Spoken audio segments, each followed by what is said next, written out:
Hello, hi, I am Thesnim Azeez. ഇന്ന് ചെയ്യാൻ പോകുന്ന റെസിപ്പി ഒരു bannoffee pie ആണ്.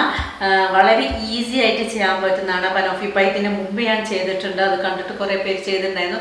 അത് കുറച്ചൊരു വ്യത്യാസമായിട്ടാണ് ഇപ്പോൾ ചെയ്യുന്നത്. ഇതിലാകെ നമ്മൾ ശ്രദ്ധിക്കാനുള്ളത് ആ ഒരു കണ്ടൻസ്ഡ് മിൽക്ക് ഒന്ന് ടോഫി ഫ്ലേവർ ആക്കി എടുക്കുക എന്നുള്ളതാണ്. പണ്ട് ഞാൻ ഏഷ്യാനെറ്റിൽ ചെയ്തിരുന്ന സമയത്ത് ഇത് കണ്ടിട്ട് ഇപ്പോഴും എനിക്ക് ഏറ്റവും കൂടുതൽ എൻക്വയറി എന്ന് പറഞ്ഞ പോലെ എൻ്റെ അടുത്ത് റിക്വസ്റ്റ് വരുന്നത് ഈ പണ്ടത്തെ ടോഫി പുഡിംഗ് ഒന്ന് ഉണ്ടാക്കി കാണിക്കുമോ എന്ന് പറഞ്ഞിട്ടാണ്. അപ്പോൾ അതിൻ്റെ ടോഫി മേക്കിംഗ് ഇങ്ങനെയാണ്. കണ്ടൻസ്ഡ് മിൽക്കിൻ്റെ ഈ പ്ലാസ്റ്റിക് കവർ എടുത്ത് മാറ്റുക, ഇത് മാറ്റി വയ്ക്കുക, ഇതിലേക്ക് ഇങ്ങനെ ഇറക്കി വയ്ക്കുക, ഇതിലേക്ക് വെള്ളം ഒഴിക്കുക. നമ്മൾ ഇത് മുങ്ങി നിൽക്കുന്ന പോലെ അത്രയും വെള്ളം ഒഴിച്ച് കവർ ചെയ്യുക. ഒരു സ്റ്റീം വന്നതിന് ശേഷം സിമ്മിലിടുക, എന്നിട്ട് 30 മിനിറ്റ്സ് സിമ്മിലിട്ടതിന് ശേഷം ഓഫാക്കുക, എന്നിട്ട് ചൂടാറിയതിന് ശേഷം മാത്രം പുറത്തെടുക്കുക. എന്നിട്ട് അതും ചൂടാറിയതിന് ടിന്നെ തൊട്ട് നോക്കുമ്പോൾ ചൂടാറിയതിന് ശേഷം മാത്രം അത് ഓപ്പൺ ചെയ്യാൻ പാടുള്ളൂ. അപ്പോൾ നമുക്ക് നല്ലൊരു ടോഫി ഫ്ലേവറിൽ കിട്ടും. ആ ചൂടോടുകൂടി ഓപ്പൺ ചെയ്തേക്കരുത് കേട്ടോ, നല്ല ചൂടായിരിക്കും ആ സമയത്ത്. സാധാരണ ടോഫി ചെയ്യാൻ വേണ്ടിയിട്ട് എല്ലാവരും ഒന്നുകിൽ രാത്രി ഒക്കെ കിടക്കുന്നതിന് മുമ്പൊക്കെ അതൊന്ന് അരമണിക്കൂർ സിമ്മിലിട്ട് വെച്ച് ഓഫാക്കി വെക്കാറാണ്. പിറ്റേ ദിവസം രാവിലെ എടുത്തിട്ട് ഓപ്പൺ ചെയ്തിട്ട് അങ്ങനെയാണ് സാധാരണ ചെയ്യാറുള്ളത്. അപ്പം അങ്ങനെ വേണമെങ്കിൽ ചെയ്യാം. ഇനി എന്തായാലും നല്ല റെസിപ്പിയാണ്. നമുക്ക് എങ്ങനെയാണ് ചെയ്യുന്നതെന്ന് നോക്കാം. 250 ഗ്രാം ആരോ റൂട്ട് ബിസ്ക്കറ്റ് പൊടിച്ചത്, അതിലേക്ക് അൺസോൾട്ടഡ് ബട്ടർ 100 ഗ്രാം മെൽറ്റ് ചെയ്തത്, ഒരു ബേസ് കൊടുക്കാൻ വേണ്ടിയിട്ട്.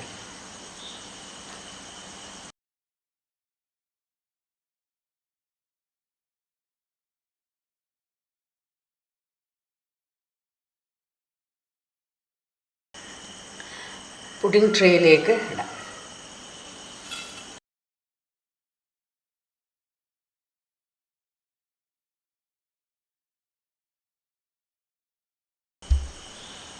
ഇനി ഇത് ഒന്ന് പ്രസ് ചെയ്ത് കൊടുക്കണം. ബേസ് നല്ലൊരു ഫേമായിട്ടുണ്ടാവാൻ വേണ്ടിയിട്ട്. എന്നാലും നമുക്ക് കട്ട് ചെയ്തെടുക്കുമ്പോഴൊക്കെ ഇതിനിയൊരു 10-15 മിനിറ്റ് ഫ്രിഡ്ജിൽ വെച്ചിട്ട് എടുക്കും. ബട്ടർ ആയതുകൊണ്ട് ബട്ടർ തണുക്കുമ്പോൾ അതങ്ങ് സെറ്റായിക്കോളും. അപ്പോൾ ഫേമായിട്ട് നിന്നോളും. സെറ്റായിട്ടുണ്ട്. അതിൻ്റെ മുകളിൽ റോബസ്റ്റ ഞാൻ ഇതുപോലെ ചെറുതാക്കി മുറിച്ചതാണ്, വട്ടത്തിൽ മുറിച്ചതാണ്. അത് വയ്ക്കുക. നമ്മൾ വിചാരിക്കും അയ്യോ റോബസ്റ്റൊക്കെ വെച്ചാൽ എങ്ങനെ ഉണ്ടാവും എന്നുള്ളത്. പക്ഷേ റോബസ്റ്റ ഭയങ്കര ടേസ്റ്റാട്ടോ. അതൊരു നല്ല കോമ്പിനേഷനാണ്. 2 ലെയറായിട്ട് വയ്ക്കാൻ ഇഷ്ടമുണ്ടെങ്കിൽ 2 ലെയറായിട്ട് വയ്ക്കാം, ഇല്ലെങ്കിൽ ഒറ്റ ലെയറായിട്ട് വെച്ചാലും മതി. പക്ഷേ ഇത് പഴമായതുകൊണ്ട് ടേസ്റ്റ് ഉണ്ടാവില്ല എന്ന് വിചാരിച്ചിട്ട് വെക്കാതിരിക്കരുത്. പഴം റോബസ്റ്റ വെച്ചാൽ നല്ല ടേസ്റ്റ് തന്നെയാണ് എന്തായാലും.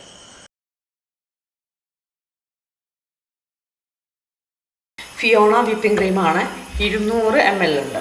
ഇതൊന്ന് നന്നായിട്ട് ബീറ്റ് ചെയ്യാം.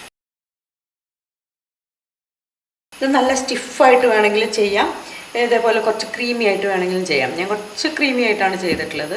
എങ്ങനെയായാലും കുഴപ്പമില്ല. ഈ പഴത്തിൻ്റെ മുകളിലായിട്ട് ക്രീം ഇടാം.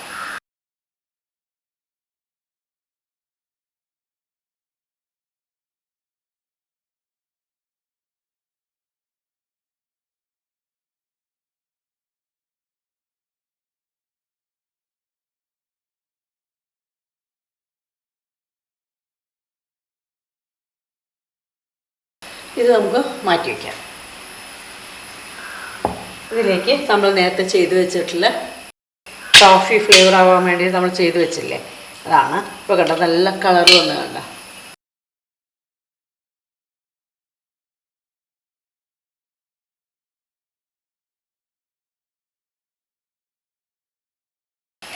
കംപ്ലീറ്റ് ഇതിന് എടുക്കണം.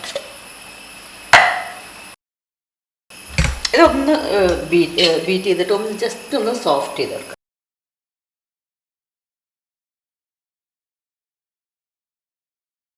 ഇങ്ങനെ ജസ്റ്റ് ഒന്ന് സോഫ്റ്റ് ചെയ്തെടുത്താൽ മതി.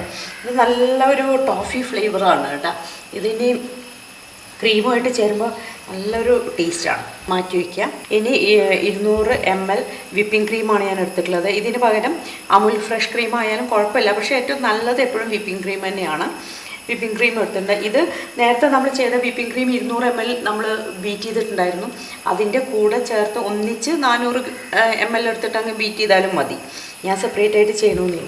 ബ്ലേഡ് ഞാൻ നന്നായിട്ടൊന്ന് തുടച്ചിട്ടേ ഉള്ളൂ, കഴുകി എടുത്തിട്ടില്ല. ഒരുവിധം സ്റ്റിഫാക്കി എടുത്തിട്ടുണ്ട്. ഇനി നമുക്കിതിലേക്ക്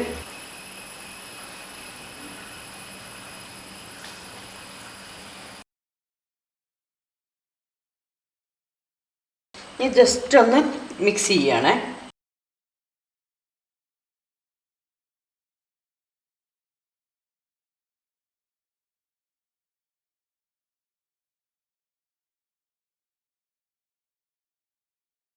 ക്രീം എടുത്തിട്ട് ഇതിൻ്റെ മുകളിൽ അപ്ലൈ ചെയ്യാം.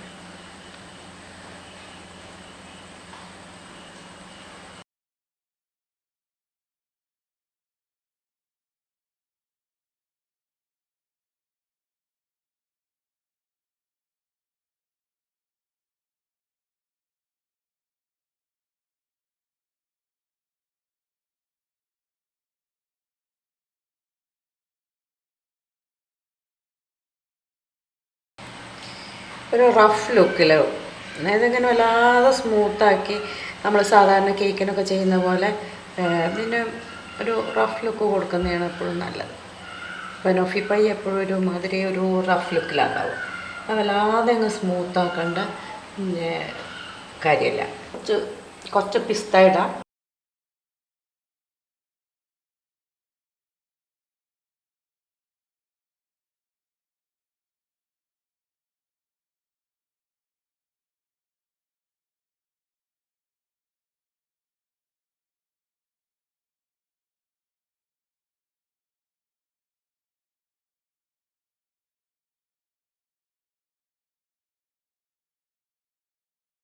അതിൻ്റെ മുകളിൽ കുറച്ച് ബദാം സ്ലൈസ് ചെയ്തത്.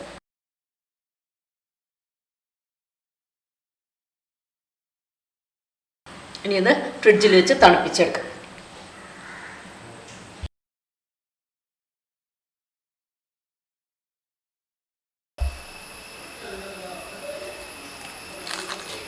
നല്ല സെറ്റായിട്ടുണ്ട്. നമുക്കത്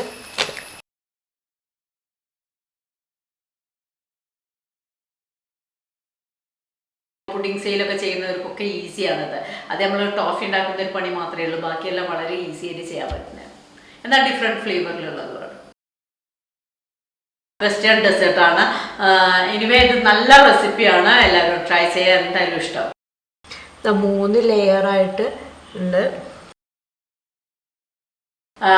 ജെലാറ്റിൻ, കോൺഫ്ലവർ, ചൈന ഗ്രാസ് അല്ലെങ്കിൽ എന്താ പറയുക കസ്റ്റാർഡ് പൗഡർ, ഇതൊക്കെ യൂസ് ചെയ്തിട്ടാണ് സാധാരണ പുഡിങ്സ് ചെയ്യാറുള്ളത്. ഇതൊന്നും ആവശ്യമില്ല, വളരെ പെട്ടെന്ന് ചെയ്യാൻ പറ്റുന്ന, അതേ കുക്കിംഗ് ഒന്നും ഇല്ലാതെ ചെയ്യാൻ പറ്റുന്ന നല്ലൊരു പുഡിങ്ങാണ്.